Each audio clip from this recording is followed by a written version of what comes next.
boca e... Então, as pessoas que não entendem falam assim, poxa vida, ele tem uma habilidade especial, ou sopra na pessoa. Irmãos, nós somos carne e sangue, nós somos pecadores. O único que tem habilidade especial é Jesus Cristo. Sabe, temos que tomar cuidado com esses homens, com essas mulheres, né, que saem lutando espada. O líder está quase sempre acima de repreensão. O líder é uma pessoa que santa, não erra. Me lembra a bula papal chamada infabilidade papal, ou seja, o Papa não erra, todo mundo erra. Contrário à palavra de Deus, se dissermos que não temos pecado, fazemos mentiroso e a verdade não está em nós. Nós somos pecadores. Nós somos regenerados pela graça, mas somos pecadores limitados. O único que merece louvor, a glória e a honra é o nosso Senhor e Salvador Jesus Cristo. Se você quiser dar glória a Deus, escrever glória a Deus, reescreva, porque Ele é o único e outro não há. Louvado seja o nome de Jesus. As seitas, essas organizações, como que elas se comportam? Normalmente elas falam em fazer boas obras. Aqui no Brasil, o islamismo, eles costumam ir para a favela e para lugares carentes. E eles chegam ali para ajudar as comunidades. E é ali que eles começam a ganhar as pessoas mais humildes, que vão ser mais tarde os seus operários, os seus obreiros. Então, tudo que eles vão pregar são coisas, em termos de moral, boa. São coisas que têm um padrão forte de moralidade, de ética. Muitas vezes, até usam a Bíblia nos ensinos. Mas eles também vêm com as suas literaturas complementares. Eu volto a dizer aqui, uma moça, ela estava num culto lá, muçulmano, devia ser culto de ensino, alguma coisa, e lá a pessoa abriu e ela queria fazer uma pergunta, e ela perguntou determinada coisa, daí aquele mestre lá do islamismo falou para ela todas as citações bíblicas, mas completamente distorcida. Como ele usou a Bíblia que ela supostamente lê, e talvez não tenha decorado, talvez não tenha guardado no coração a palavra de Deus, ele deixou aquela moça numa situação muito difícil. E é interessante que eles estudam a Bíblia também. E vão usar a própria Bíblia para fundamentar as suas doutrinas. Doutrina e ensino, como vimos nas aulas anteriores.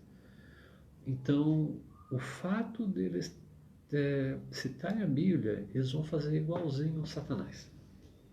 Jesus falava assim, está escrito. Daí Satanás fala assim, então faz o seguinte, então você se atira daqui, porque está escrito. Percebe? Que Satanás usou a Bíblia.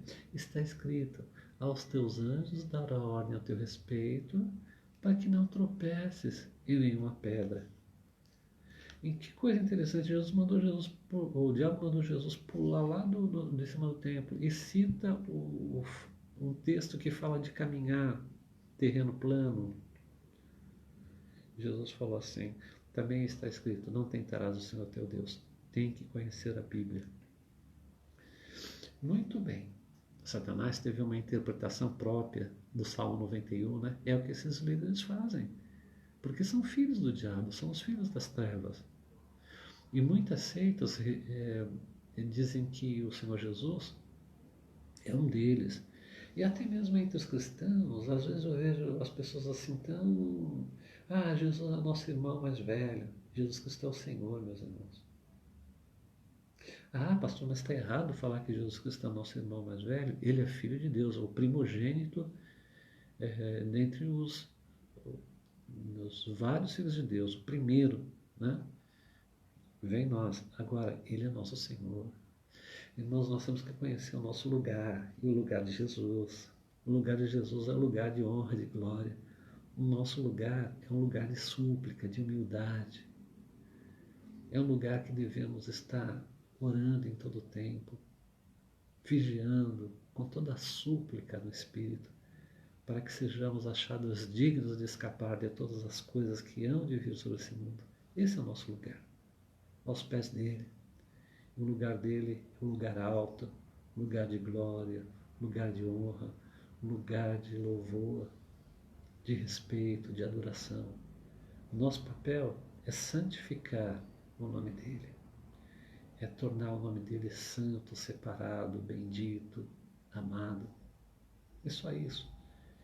Enquanto nós estamos andando com ele em humildade, ele está trabalhando, dando graça, porque Deus ele resiste ao soberbo e dá mais graça ao humilde. Ele vai nos dando graça para vivermos cada dia o próprio mal. Ele vai nos guardando de tropeçar, guardando na sua graça para nos apresentar puros diante da sua glória, como disse Judas. Leia o primeiro, é um capítulo só, Judas. Leia o primeiro verso. Ele fala assim: Judas, irmão de Tiago, servo de Jesus Cristo. Era também irmão ou meio-irmão de Jesus, mas não ousou, sabia o seu lugar. Devemos saber o nosso lugar. Jesus não é qualquer um, ele é o Senhor. Então, muitas vezes, essas seitas, elas abaixam o nome de Jesus, enquanto que deveria elevar a Bíblia, eleva o nome de Jesus.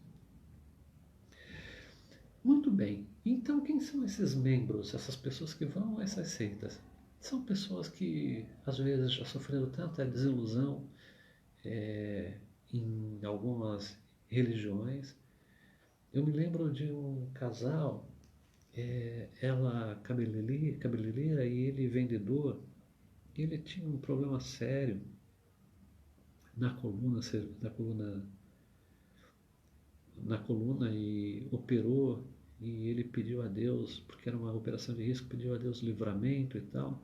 Daí um pastor lá numa igreja em Santos orou por ele e tal, e ele se sentiu muito grato e tal, e foi para a igreja daquele pastor.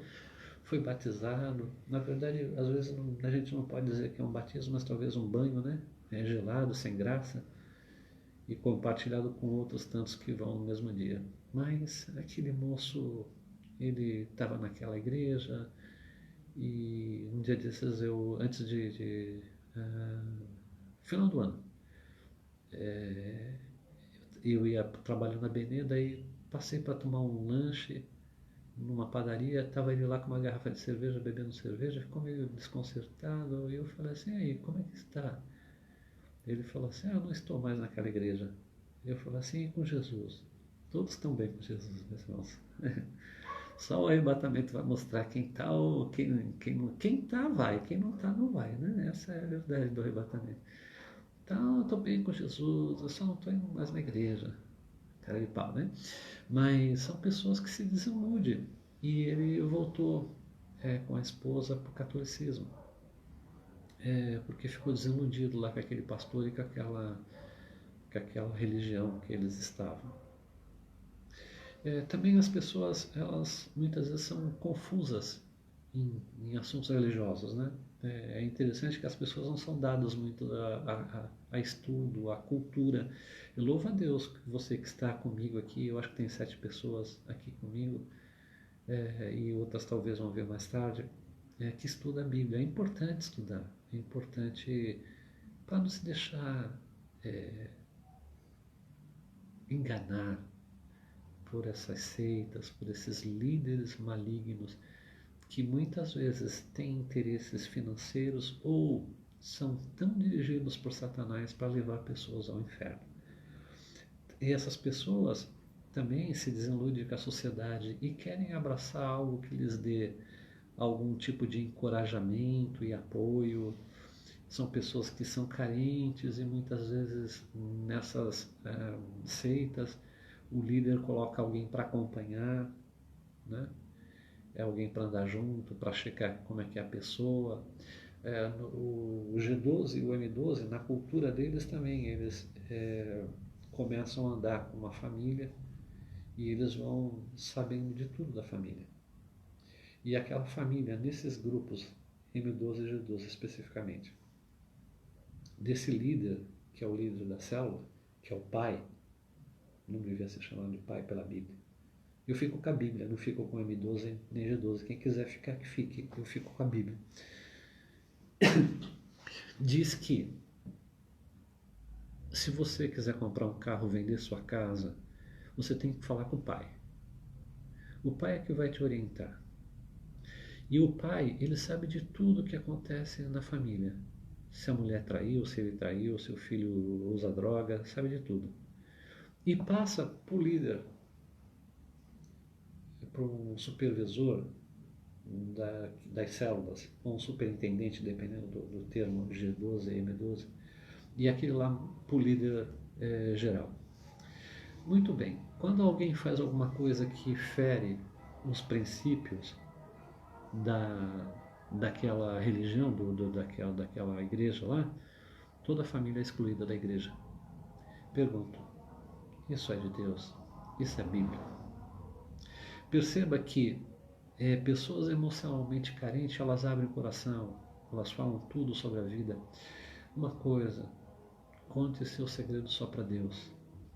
Não conte para homem e para mulher e para quem não há salvação.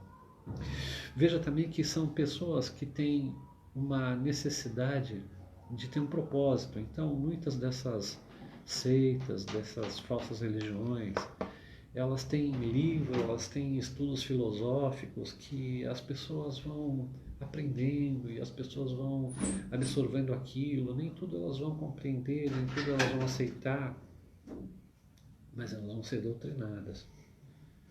Inclusive, isso é um perigo muito grande, que aí é o princípio da manipulação.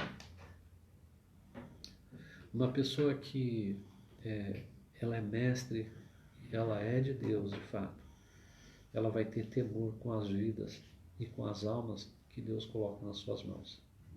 Quem não for, vai comercializar essas almas para proveito próprio, para proveito da seita.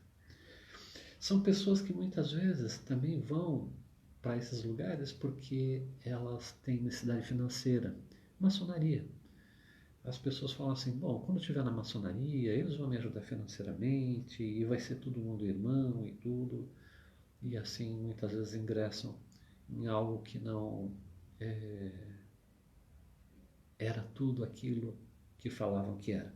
O grande problema é que as pessoas acreditam em tudo, em todas as crendices, e muitas vezes se envolvem em algumas seitas e depois não sabem como sair delas. É como se fosse uma arapuca para prender o passarinho. A pergunta que temos, por que alguém seguiria uma seita? A seita, ela satisfaz as necessidades psicológica, emocional e intelectual. Psicológica. Alguém pode ter uma personalidade fraca e ela precisa estar num grupo, ela precisa estar ali. E quando ela está naquele grupo, ela fala, se quiser eu lavo o banheiro, se quiser eu faço isso, e está sempre se voluntariando, porque ela quer fazer parte daquele grupo, porque ela precisa fazer algo. Emocionalmente, a pessoa muitas vezes tem sofrido um trauma e ela encontra ali na mentalidade dela pessoas que possam ajudá-la a superar os seus traumas da vida, do passado. Então ela busca naquela seita, no meio daquelas pessoas ali, alguém que o ajude. Então são pessoas que eu já encontrei muitos desses que sempre estão mal, sempre. Tanto é que se você falar assim para elas, tudo bem, elas sempre vão falar para você, não, está mal, eu não estou bem hoje. Isso todos os dias. Então essas pessoas também são uma presa fácil para seitas. E também uma pessoa que gosta de ensinamentos, gosta de procurar respostas e encontra um grupo que lhes responde algumas perguntas, que lhes amortece a consciência.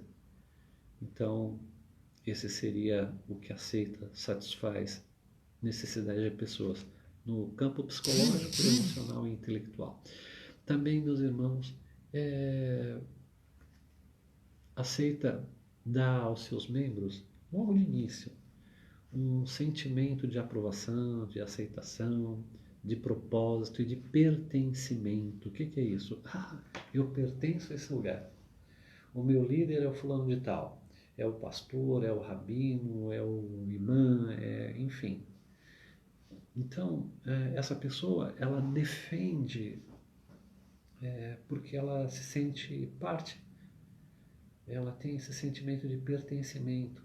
Então, aceita para ela não aceita, mas para ela é onde ela se encontrou, como muitos dizem, né? Também aceita, ela pode ser atraente às pessoas, porque se não for, ninguém vai, né? Ela às vezes traz uma certa rigidez na questão da pureza, né? É interessante que quando levaram aquela mulher lá, que foi pega em adultério, Jesus, ele escrevia na terra, né? E aqueles homens tinham um alto padrão de moralidade. Meus irmãos, como é que vocês imaginam uma mulher pega em adultério, totalmente vestida? Foi como levar a mulher para Jesus. Daí eles, como tinham um padrão muito alto, falavam assim: a nossa lei diz que tal mulher deve ser apedrejada. Jesus conhecia a lei. Era o homem e a mulher, não só a mulher. Daí Jesus falou assim: muito bem, esses cabras aí não sabem nem ler o que está escrito no texto, eu vou fazer uma pergunta que vai desconcertá-los, mesmo porque eu não vim para condenar ninguém. Falou isso para a mulher depois. Falou assim: muito bem, aqueles que não tiverem nenhum pecado, atire a primeira pedra. Daí foi saindo o mais velho ao mais novo, um por um, jogando as pedras embora, e a mulher ficou sozinha com Jesus. Jesus falou assim: mulher, onde é que estão os teus acusadores? Ela fala assim: eles foram embora, nem tampouco eu te acuso, mas vai, não peques mais, né? Para que não te aconteça coisa pior. Olha, eu estava. O que Jesus mais ou menos fala para a mulher, né? Esse foi um comentário do pastor Natalino da Cristo Resposta, achei interessante. Olha, ainda bem que eu estava por perto, né? Então não peque mais, porque de repente eu não estou por perto, daí você fica complicada com as pedras lá dos homens. Então, esse padrão, tem pessoas que gostam. Eu me lembro de uma filha na fé da pastora Vânia, minha esposa. Ela se converteu, ela já queria deixar o cabelo crescer e ficar lá abaixo da cintura.